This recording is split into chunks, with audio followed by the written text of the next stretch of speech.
Hola Antonio Barbeito, bienvenido al podcast de Lanzadera. Tú eres el CEO de Mundo Estudiante, que es una academia. Bueno, yo creo que es más bien una compañía educativa. La palabra academia no ha sido algo que yo la haya ligado a Mundo Estudiante históricamente, exceptuando en el posicionamiento en Google, que la gente está acostumbrada a buscar academia. Pero si te das cuenta, en Mundo Estudiante, en la cartelería, cuando hablamos de Mundo Estudiante o lo que sea, nunca pone la palabra academia. Así que yo lo tengo más como una compañía educativa, de servicios. Muy bien. Me gustaría que nos contaras el origen de la empresa, porque tiene una particularidad. Tú eres un emprendedor que empezó emprendiendo dentro de un negocio familiar. Sí, más bien digamos que me cayó una pelota, ¿sabes? O sea, además yo lo definiría tal cual. Mi padre tuvo una idea muy original. Mi padre era analfabeto a los 22 años y estudió una ingeniería. Me acuerdo que siempre me contaba que hizo todo el bachillerato en 1 año y 9 meses y para saltar el potro levantaba una pierna y los compañeros le enseñaban a los demás compañeros como mira a mi compañero de clase cogiéndole de la mano a un hombre de 20 y tantos años, ¿no? Y bueno, luego estudió ingeniería, inventó un motor que yo, una vez fallecido, he desarrollado en el Centro Tecnológico de Automoción Gallega, que no he conseguido que arranque, pero bueno, esa es otra historia. Y bueno, fundamentalmente tuvo una idea original en cuanto a una modalidad de dar clase. Era una modalidad que fue bastante exitosa por lo pionera que era la idea. En el año 90 o 90 y tantos se grababa en vídeo, ponía el vídeo en unos ejercicios a unas cabinas individuales a los alumnos. Entonces, digamos que fue un poco el precursor de esta parte de grabarse a nivel educativo, contenido educativo, ¿no? Y bueno, la empresa la verdad que era muy disruptiva en Madrid, pero no dejaba de ser una academia, al final tenía sus apellidos, Academia Barbeito Iris. Empecé a dar clase en el año 96, estudié industriales, empecé con 17 años en la UNED, a distancia. Pero bueno, como te comentaba antes, esta academia que tenía mi padre, que sí que era una academia, tenía unas verjas y yo miraba por la ventana y estudiar industriales a distancia en plan antiguo de 6 años es verdaderamente duro. Entonces yo decía, uff, esto es como una cárcel, tengo que ver cómo si esto se pudiera cambiar, ¿no? Pero bueno, al final, cuando tienes una empresa familiar, la tensión entre los miembros de la familia pues es aguda a veces, ¿no? Entonces, bueno, yo seguí trabajando porque era lo que necesitaba mi núcleo familiar, a la vez que me iba formando. Empecé a estudiar también empresariales. Una vez acabada esa, bueno, más o menos hubo un periodo en que compaginé las dos en el CEU y entonces me di cuenta que me interesaba más el mundo del emprendimiento que el mundo de la docencia. De manera que empecé a emprender en Madrid en algunos aspectos locales, gestión de eventos, por ejemplo el Palacio de los Deportes, gestioné algunas cosas dentro de ahí.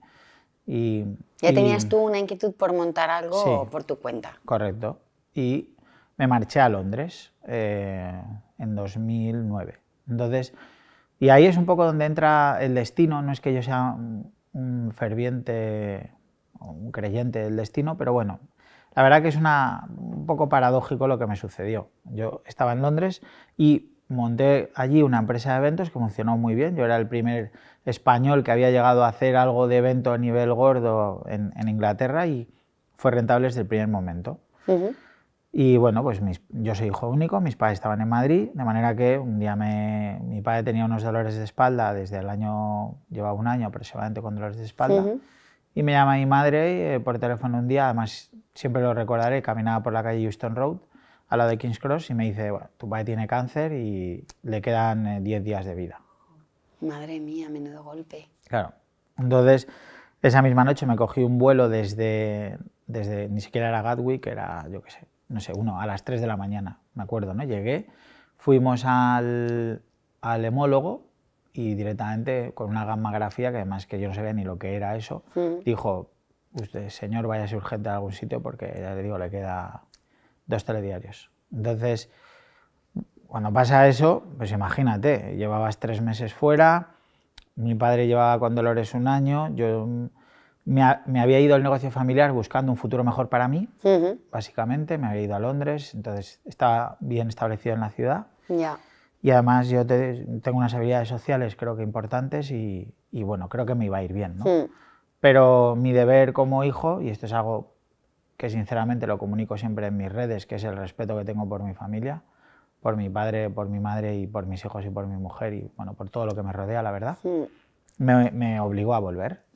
Y cuando volví, pues retomé esa academia que digamos que tal, que cuando me metí en el cajón y abrí el cajón, pues había deuda con Seguridad Social, con Hacienda, con Páginas Amarillas, con 2 locales, porque mi padre había abierto una academia, pero ya había abierto la segunda en el año 2004.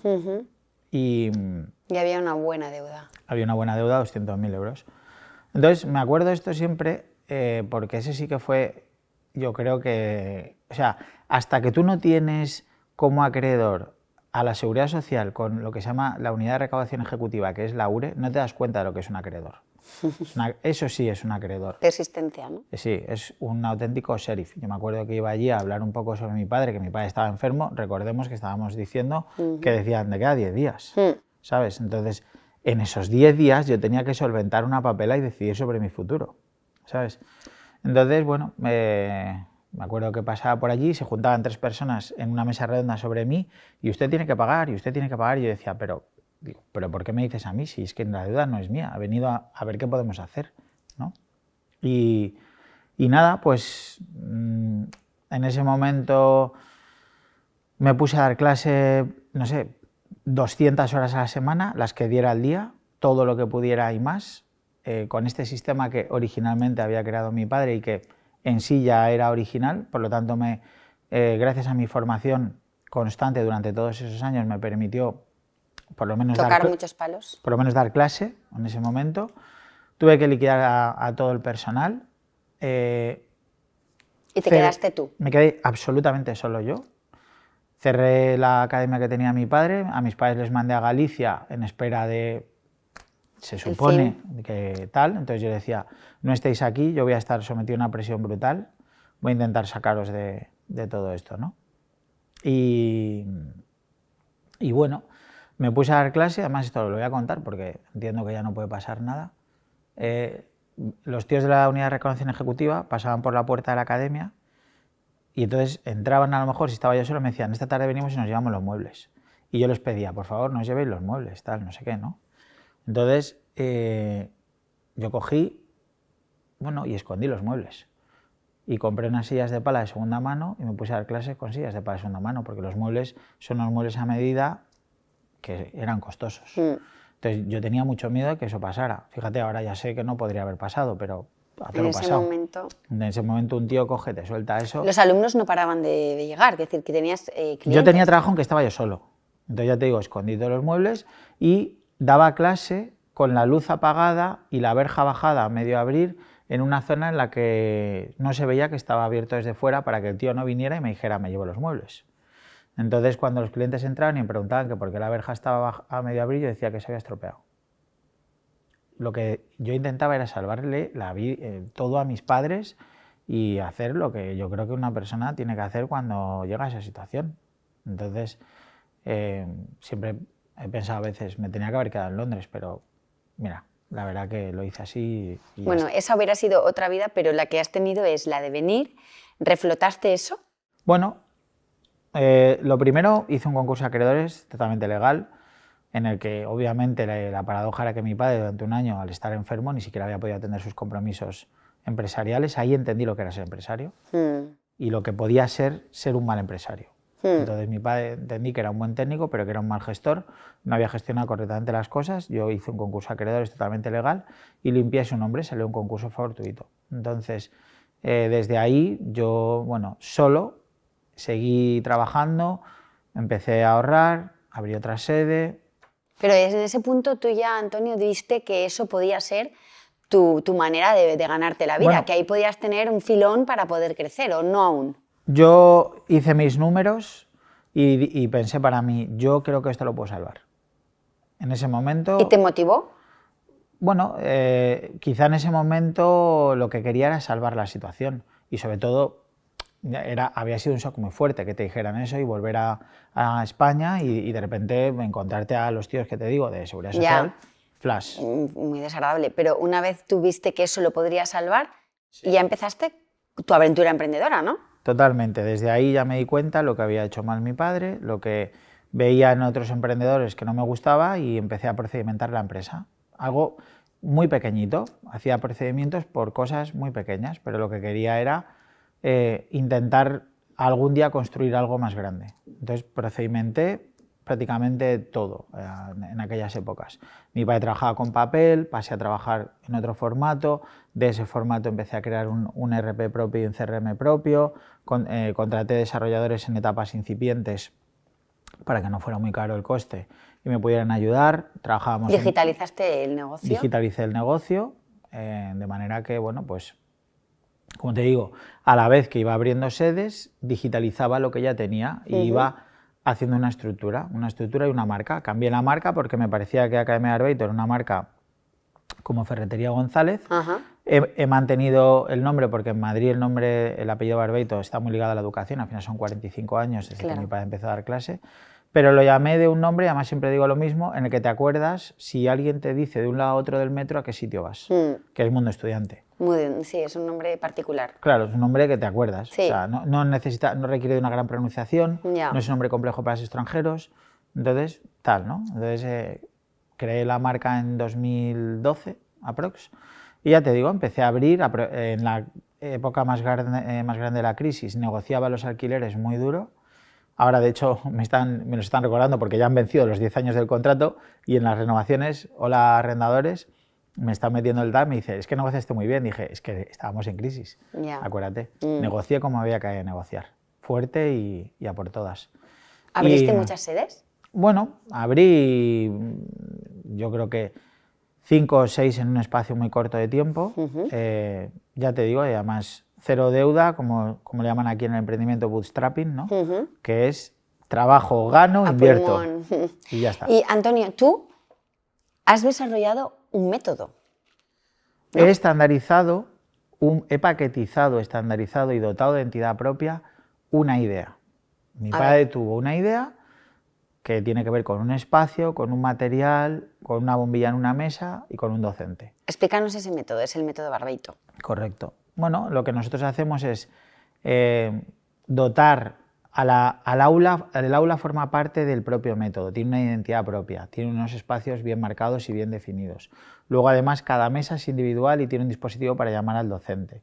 Cada persona tiene un plan individual que obedece a todos los miles de horas de clase que he dado yo y que he generado un guión para formar a docentes. De manera que yo cojo un docente recién licenciado en 23 años y en un mes le puedo enseñar para que dé todas las clases del plan educativo español hasta niveles muy altos. Entonces, he querido estandarizar la educación de calidad, del mismo modo, si lo quieres ver, como la gente que ha hecho hamburgueserías, estandariza el proceso. Pues yo he querido estandarizar el proceso educativo, nunca nadie lo había intentado antes. De hecho, no existe una marca de educación no reglada como Mundo Estudiante.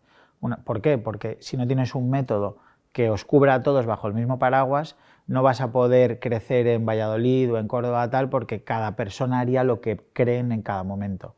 Y todo lo que hacemos en Mundo Estudiante obedece a un plan previo. Así que cualquier persona que viene, detectamos necesidades y trabajamos en función de ellas. Pero ya te digo, el espacio, el material, el docente y la atmósfera forma parte del método en sí, aparte de nuevas tecnologías que utilizamos tanto en vídeos como próximamente inteligencia artificial y bueno, la plataforma online, que ya empecé a trabajar en ella en 2016. Así que todo eso está metido dentro de una cajita que podríamos dársela a cualquier persona y que tuviera su propia sede de Mundo Estudiante. Y Antonio, ¿eso para explicárselo a los docentes es fácil?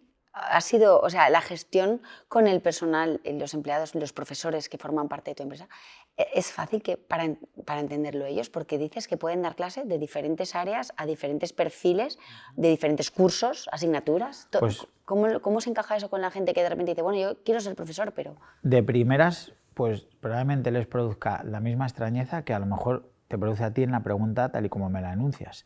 Pero cuando tú vas a Mundo Estudiante, te sientas, aquí en Lanzadera mis DPs han ido a dar clase, a recibir clase. Entonces ellos decían, pero es que no entiendo cómo funciona Mundo Estudiante. Y yo le decía, ven y pruébalo. Pues básicamente es eso, cuando te sientas en una mesa de Mundo Estudiante y entiendes el contexto y ves el contexto, dices, ah, ya entiendo de qué va esto. porque desde el primer momento efectivamente ya estás aprendiendo y la gente en un principio como que le cuesta que pueda hacer lo que nosotros hacemos en Mundo Estudiante, pero yo he visto a mucha gente de perfiles muy diferentes trabajando con nosotros y haciendo un magnífico trabajo. Así que sí, sí, la gente puede trabajar en Mundo Estudiante y puede hacerlo perfectamente. ¿Tienes problemas? O sea, ¿cuál ha sido tu mayor problema con el que te enfrentas, aparte de toda esta etapa tan complicada que heredaste? ¿Es encontrar los profesionales que no tengan una muy alta rotación? ¿Es conseguir más clientes? ¿Qué es el principal problema de tu empresa? Sin ninguna duda, el sector. El lobby es un lobby complejo, la enseñanza no reglada es un sector que ni siquiera está realmente regulado de ninguna manera, porque a veces, mira, cuando pasó el COVID no se sabía si estaba en comercio o en educación, empezamos por ahí. Cuando quieres sacar un análisis en el INE no sabes ni encontrarlo.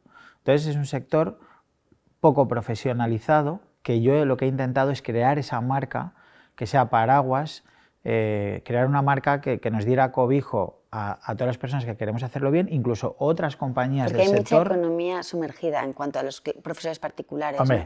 Hombre, date cuenta, somos el sector probablemente que más competencia desleal tenga con un profesor particular, pero además el profesor particular goza de la simpatía de todos, y yo lo sé. Es un chico de 17 años que le da clase a su prima de 13 y que le pagan X, ¿no? Entonces, todo el mundo lo quiere hacer cuando es joven, pero la realidad es que hay empresas que pagan muchos impuestos y que aportan mucho al Estado para intentar sobrevivir. Entonces, desde luego eso fue lo más duro. Y luego, obviamente, pues también encontrar a los profesionales adecuados requiere de una labor de formación continua. Yo en Lanzadera he aprendido una frase que me encanta, que es ley de la cosecha. Bueno, la verdad es que nosotros también lo veníamos haciendo, pero sin llamarlo así. Entonces, ahora rebautizamos esto. ¿Quieres explicarla para que la gente que no la conozca? Bueno, la ley de la cosecha es que cuando haces un fichaje tienes que enseñarle, acompañarle y estar ahí para que la persona aprenda y pueda ejercer su trabajo por sí misma. O sea, que no seas rápido a la hora de meter a alguien en el ruedo. En el onboarding de un nuevo... Tienes que tener calma y paciencia. Y luego recogerás los frutos. Seguro, seguro. Antonio, ¿y tú sacas dentro del centro docente como una pata de formación online? ¿Vas a hacer de eso el core de tu negocio? ¿Es una cosa que piensas que va a comerse a la clase física? ¿Cómo te proyectas esto? Absolutamente no. Absolutamente no. Mira, yo en el año 2016 empecé a plantearme que el sistema educativo que nosotros teníamos de individualidad completa, de planificación a un alumno en 2 minutos, desde que entra por la puerta puede recibir enseñanza de lo que necesite, lo quería dentro de la pantalla del ordenador. Lo primero que hice fue digitalizar toda la documentación que mi padre me había legado en herencia. Hablamos de 10.000 folios con los dibujos más complicados, epicicloides, cardioides, integrales, no sé qué, que te puedas imaginar. En el año 2016 no todo estaba tan evolucionado como ahora. Había que utilizar el MadMagic, el InDesign, el no sé qué, en fin, fueron 2 años de trabajo simplemente eso. Entonces nosotros empezamos a hacer pruebas en el 2019 y ya hicimos llamadas a alumnos que estaban en Alemania en directo, porque la plataforma de Classify lo que hace es clases en directo en streaming en un servicio one-to-many. Es lo mismo que Mundo Estudiante físico, en el que un docente presta varios servicios a la vez de carácter individual, pero en un ordenador. Y la experiencia de usuario es la misma. Entonces, cuando pasó el COVID, nosotros en 48 horas, todos los docentes ya daban clase online. Y teníamos a todos los clientes, o sea, yo no despedía a nadie ni hice ERE. Mantuve a toda la plantilla todo el tiempo del COVID, simplemente lo que hice fue rebajar la cuota a los clientes. Incluso estuve pensando en cerrar todas las sedes de Mundo Estudiante y centrarme en abrir Classify a tope. Pero te voy a decir una cosa, siendo esa mi idea original, algunos de mis colaboradores me dijeron: Antonio, la presencialidad todavía tira. Y fíjate que en ese momento no quedaba tan claro, porque durante muchos meses todos nuestros servicios fueron online y meses posteriores muchos servicios eran online. Pues decidimos apostar por una estrategia omnicanal absoluta, totalmente y completamente omnicanal. ¿Y conviven bien? Perfectamente, porque mira, al final un alumno que viene a una sede física a recibir un servicio educativo, que es lo que hacen en un Mundo Estudiante, es lo que te digo, o sea, más allá de una academia lo que recibe es un acompañamiento, un servicio educativo, una mentoría, tienes una persona que se preocupa por ti o varias. Lo que necesitan es la presencialidad de la persona, porque yo veo cómo te sientas y tal y como te sientas yo le enseño a los profesores si ese alumno tiene problemas o no. Si tiene el boli encima de la mano mucho tiempo, si ha bajado la mano, si tiene, como se dice en gallego, a man na crella, es decir, así, o si no la tiene así, ¿sabes? O sea, cómo miras lo que estás haciendo, cómo dejas de mirarlo. Y eso tiene mucho de presencial. Una vez que las personas vienen a una sede Mundo Estudiante y cogen y adquieren el hábito, pueden luego dar el mismo servicio en su casa, pero no va a canibalizar en absoluto. De hecho, casi ningún cliente de Mundo Estudiante online, es decir, de Classify, es un cliente que podría venir a Mundo Estudiante normal, ¿sabes? Son clientes que tenemos de fuera de España, tenemos muchos clientes. ¿Cuál es tu buyer persona? ¿Cuál es el perfil de tu cliente? Nosotros tenemos que definir dos personas en este proceso. Está el cliente y el prescriptor, ¿sabes? El cliente normalmente de 13 a 17 años, ¿vale? Es el padre, pero el prescriptor es el alumno. Y tú dirás, ¿pero cómo es posible? Porque si yo tengo un hijo y tiene dificultades, le voy a meter en una academia y yo te voy a decir no. No, porque no va a funcionar. Tú tienes que convencer a ese cliente, no le tienes que vencer, ¿vale? Yo le convenzo y le explico por qué yo voy a ser bueno en su futuro. Entonces el cliente es el alumno, o sea, el cliente es el padre y el prescriptor es el alumno. Y pasados los 17 años, cliente y prescriptor es el mismo, que es el estudiante. Porque ahí ya tienes suficiente edad como para saber lo que quieres por ti mismo. Ya un criterio más formado. Exacto, soy el cliente y el prescriptor. Y Antonio, a ti, como emprendedor, ¿te ha costado comunicar, llegar a tu buyer persona? ¿Por qué canal? Antes has dicho que eres fuerte en redes sociales, has tenido muchas apariciones en medios. Explícame cómo has conseguido esa visibilidad. Eso no es nada fácil, es un gran reto para los emprendedores, hacerse visibles a la sociedad a través de los medios, las redes. ¿Cómo has creado esa comunidad? ¿Por qué crees que la tienes tan nutrida, tan fuerte? Mira, en 2017 en España se produjo un hecho que fue la supresión de la convocatoria de los exámenes de septiembre a nivel varias comunidades autónomas. Eso hizo que se me ocurriera con algunas personas de Madrid crear una asociación de academias, que se llama ASCADE. Esa asociación lo que defiende es el interés de este lobby que te digo, de ataques externos o de competencia desleal. Y esa creación de ese lobby me da mucha visibilidad porque he peleado por una cosa que considero justa para todos. ¿Y eso te ha hecho visible? Sí, porque no solo eso, sino en el COVID también creé una iniciativa en defensa del emprendedor, una iniciativa que se registró en el Ministerio del Interior y era defender al emprendedor y al autónomo, que es el que se la juega. ¿Una iniciativa es como un partido político? Una iniciativa política, sí. Tenía esa estructura, aunque podía haber sido una asociación, pero lo que sobre todo buscaba era defender a las personas. Así que tú tienes visibilidad cuando lo que haces no solo lo haces para ti. ¿De ideología ¿Sabes? emprendedora? Por supuesto. Por llamarlo de alguna manera. Pero vamos, es que los emprendedores no tienen ideología. Todos a veces pensamos, y nos metemos en el tema político, que ser emprendedor tiene que obedecer a una rama política. Yo te digo que un emprendedor puede ser de cualquier color. Lo que importa es que es emprendedor, que quiere generar riqueza, que tiene otras personas contratadas y que lucha por que su microclima sea mejor. Eso es lo que hace un emprendedor. Y ese emprendedor, o sea, decíamos siempre que éramos apartidistas, ¿sabes? Entonces, nosotros no nos interesaban los colores, nos interesaba, oye, ¿cómo ayudamos a este tío?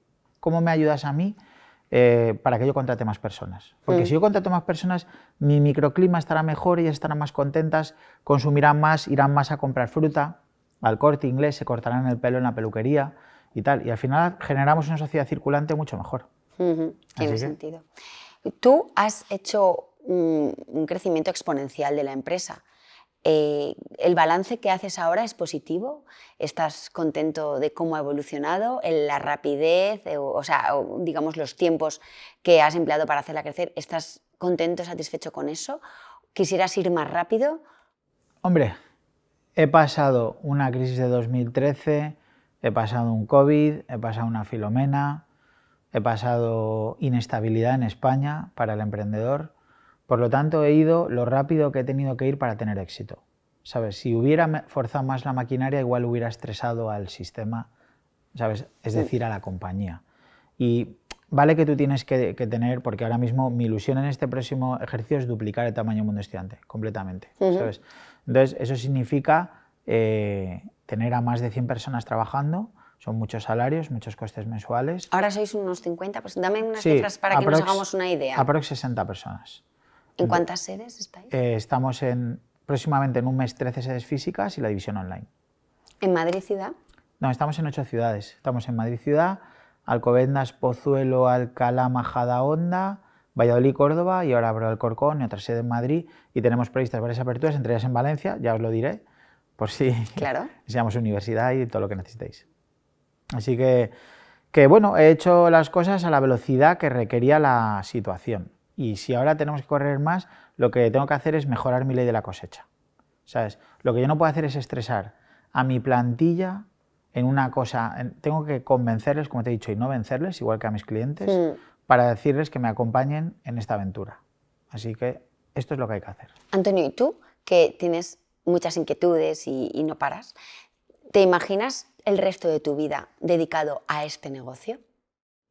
Me imagino el resto de mi vida absolutamente ligado al mundo estudiante. Desde luego que sí. He tenido otros proyectos transversales, he invertido en algunas startups de moda, porque también veía que había un match con los alumnos del mundo estudiante, y he invertido en cosas que yo pensaba que podían beneficiar al mundo estudiante. También tuve una agencia de influencers, la segunda que había en España, he hecho cosas interesantes, pero siempre mi core ha sido el legado que yo he recibido y algo en lo que sinceramente creo que puedo estar en top 5, que es educación. O sea, en cuanto a mentalidad, en cuanto a entender lo que necesita un cliente para aprender, les llamo clientes además porque para mí lo son, aunque sean estudiantes, pero que hasta el que tiene 8 años le tengo que enseñar y tiene que obtener un resultado, ¿no? Estando conmigo.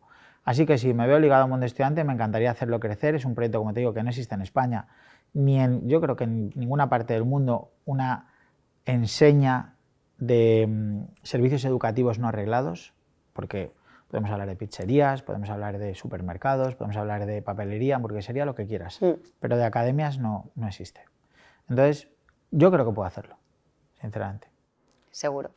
Antonio, tú pasaste por Lanzadera, bueno, estás terminando el cuerpo teórico. ¿Tienes un balance positivo de tu paso por aquí? Totalmente. Y también quiero preguntarte, o sea, quiero que me desarrolles en qué te ha sumado tu paso por Marina de Empresas, y también quiero que seas crítico si hay algún punto en el que crees que podía ser mejor o que hay cosas que no te han gustado o que no eran como tú esperabas. Mira, no sé qué esperabas de Lanzadera tampoco cuando llegaste. Yo tampoco. De hecho, un día me levanté, llamé al ICEX, en el ICEX les enseñé el proyecto de Classify, me atendieron, me pasaron a un periódico que se llamaba El Referente, yo sabía de Lanzadera por oídas, me metí, había ya tal, vi lo de Lanzadera, apliqué, me llamaron y tal. O sea, no sabía cómo era este ecosistema porque he sido un emprendedor que ha trabajado en su negocio para generar una empresa. He querido pasar de un negocio a una empresa, ¿sabes? O sea, no un autoempleo, sino algo que realmente funcione sin mí y sin mi dependencia, más que mi liderazgo. Entonces, Lanzadera me ha sumado que, como te dije, estudié industriales a distancia y luego estudié también empresariales en CEO, pero no fui ni un día a clase, porque estaba trabajando. De manera que yo no he vivido ni una sola experiencia de arropo, de educativo, de aprendizaje, un entorno con iguales a mí. Estabas nunca. Muy solo. Totalmente y absolutamente solo, esa es la palabra. De hecho, mi mujer, que es, lo he comentado, directora de marketing de Telva, era la que me daba los consejos empresariales, porque yo no tenía el expertise. Entonces he venido a más que el mío propio, ¿no? Mi desarrollo intrínseco, lo que digo, yo creo que esto está bien y esto está mal. Entonces, cuando vine a Lanzadera he aprendido eso. He conocido a gente genial, he conocido a gente que me ha ayudado un montón. He llamado a un tío y le he dicho, oye, no me entero de esto, ¿me ayudas? Y me ha dicho, pues claro. Mis DPs me han ayudado, DP, director de proyecto, me han ayudado un montonazo. Toda la gente que he conocido aquí ha sido súper educada conmigo, así que yo creo que todo emprendedor que de verdad quiera emprender tendría que intentar pasar por una incubadora como Lanzadera, la verdad. Esto en la parte positiva y en la parte negativa, pues yo creo que Lanzadera, al igual que me pasó a mí en un momento, también yo creo que probablemente se tenga que aperturar en algunas cosas que quizá son un poco más, no quiero decir antiguas, no sé. O sea, yo por ejemplo, en mi compañía yo era muy estricto con algunos aspectos del vestuario, de cosas así, de tal y cual, ¿no? Yo siento, en Lanzadera también he visto eso, es la realidad, sí, ¿sabes? Sí. ¿Tú mismo también lo has aplicado en tu empresa? ¿Para tus profesores o para tus alumnos? No, para mis profesores. Yo he sido muy estricto, pero de repente, hace un par de años, vi que el mundo había cambiado, pero cambiado radicalmente, y dije, jolines, pues ahora... A lo mejor había cambiado, pero resulta que tú lo viste hace 2 años, ¿no? Sí, la mitad de mis profesores llevan tatuajes hasta aquí, los otros llevan no sé, un montón de cosas que no hubieran llevado en la vida, te iba a decir argollas, en fin, de todo. Ya. Y de repente dices, Los es que el mundo estilismos está ahí. ya no son tan importantes, no son una No, barrera, ¿no? no hay que, claro, antes estaba como todo muy estereotipado, si te dedicas a educación tienes que ser así, así. Yo no parezco un docente normal y se lo digo siempre a la gente que viene a ver. Tú eres muy creativo con tu imagen. Sí, lo soy, pero mis docentes también, ¿eh? O sea, hay cada uno que alucinas.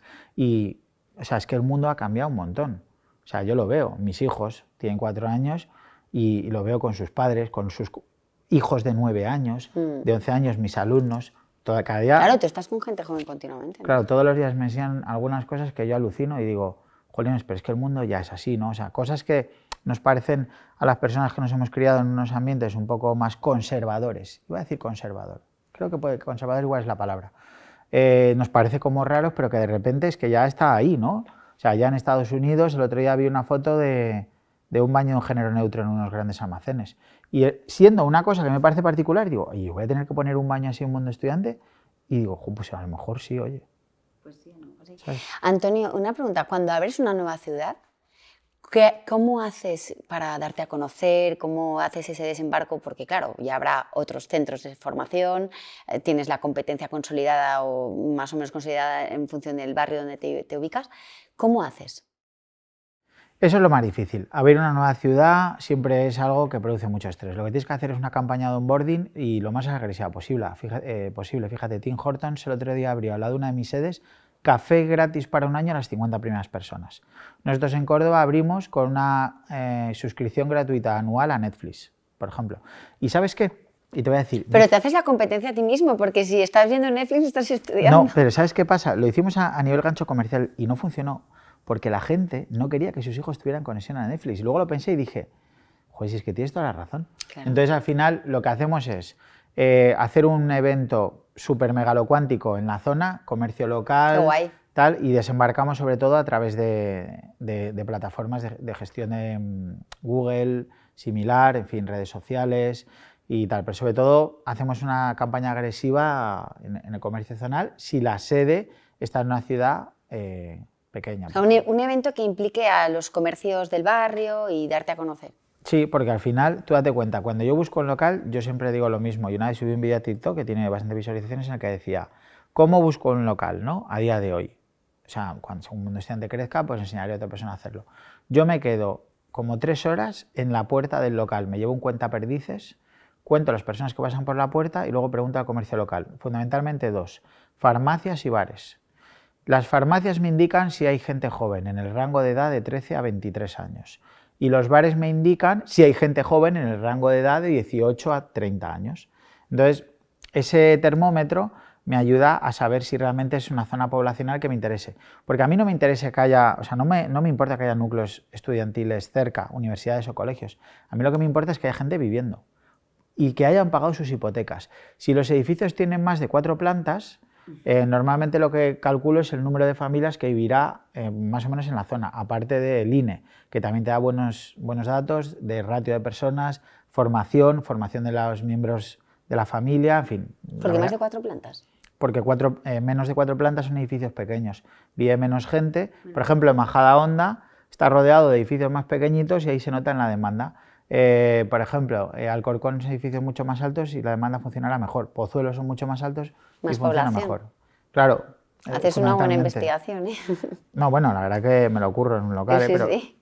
Mira, todos los locales del mundo estudiante históricamente han sido rentables a partir del tercer mes. Muy bien. Tercer, cuarto mes.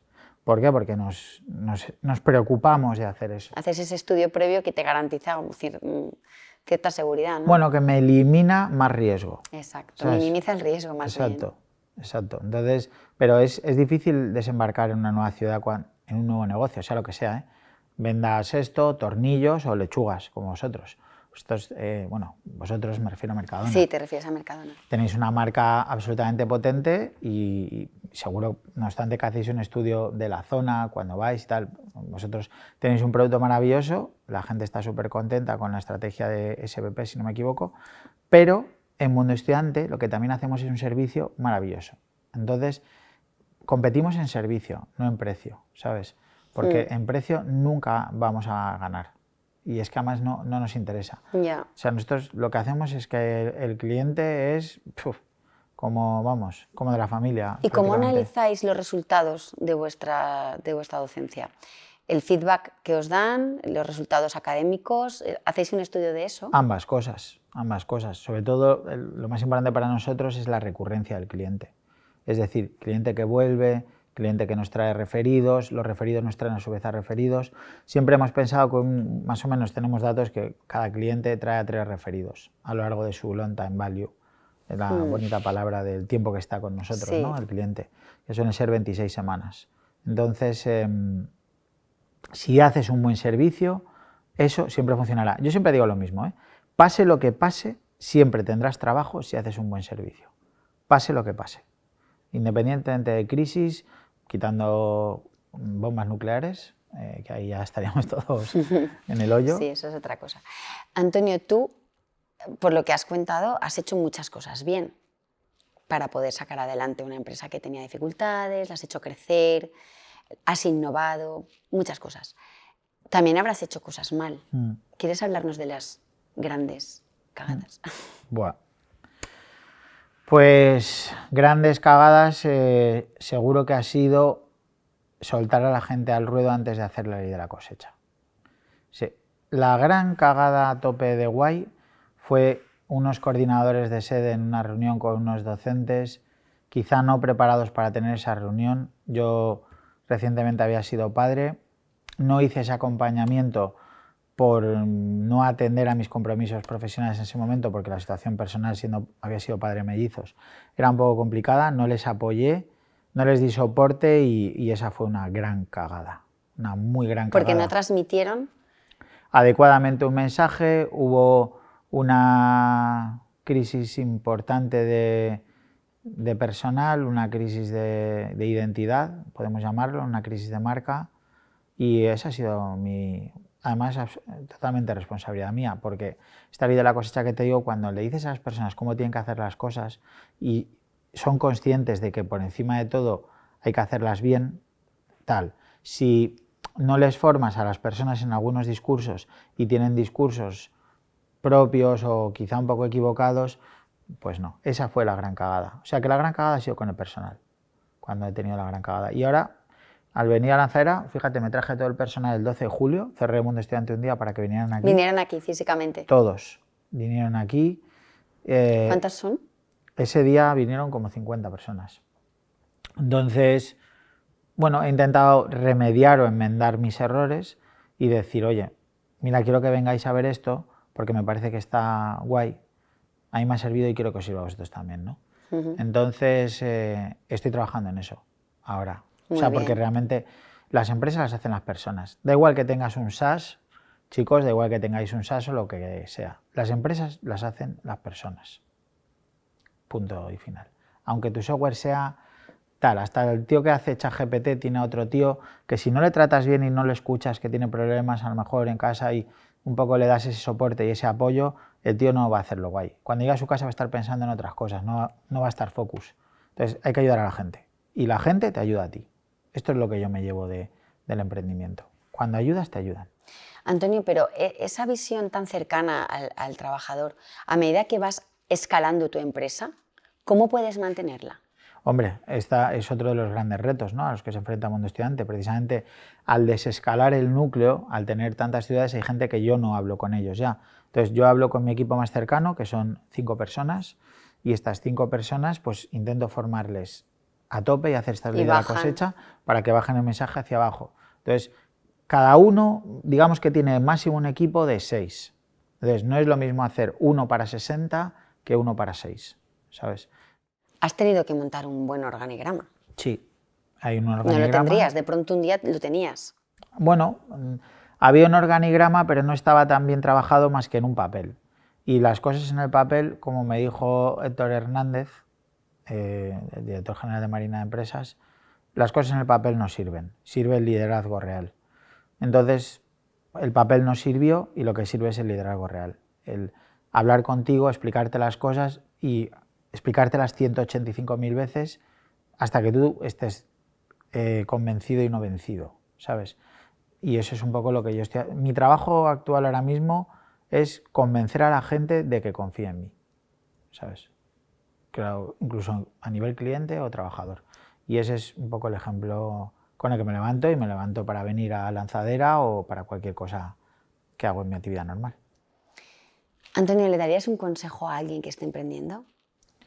Sí, 100%, que sea honesto, 100%. O sea, si sabes que no puedes pagar a una persona, no la engañes, no le digas mañana hablamos, o te lo miro, o no te preocupes que está en ello la gestoría.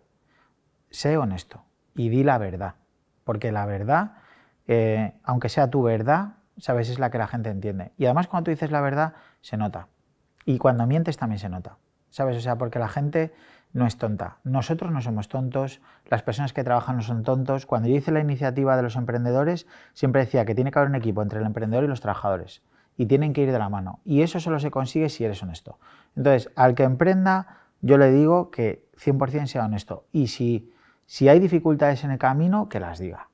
Y como decís vosotros en Lanzadera, que jueguen abierto. Eso es como lo más importante, ¿sabes? Porque a partir de ahí tú ya sabrás con quién puedes contar o no, pero le das la oportunidad al otro que pueda elegir. Si le engañas, no le das la oportunidad. Entonces yo tengo que elegir si voy contigo porque creo en ti y en tus dotes de liderazgo, o si voy contigo porque me has dicho que me vas a dar no sé qué. Lo que sea, solo verdad. Un consejo espectacular. Te lo agradezco. Bueno, Antonio, ha sido un gusto hablar contigo, que nos cuentes toda esta historia tan fuerte que tienes desde el primer momento que empezaste a emprender, ahora ya como empresario, y que te deseamos muchísima suerte. Supongo que las cosas van a seguir yéndote igual de bien o mejor. Eso espero. Así es que muchas gracias por venir al podcast. Gracias a vosotros y gracias a todos por escucharme.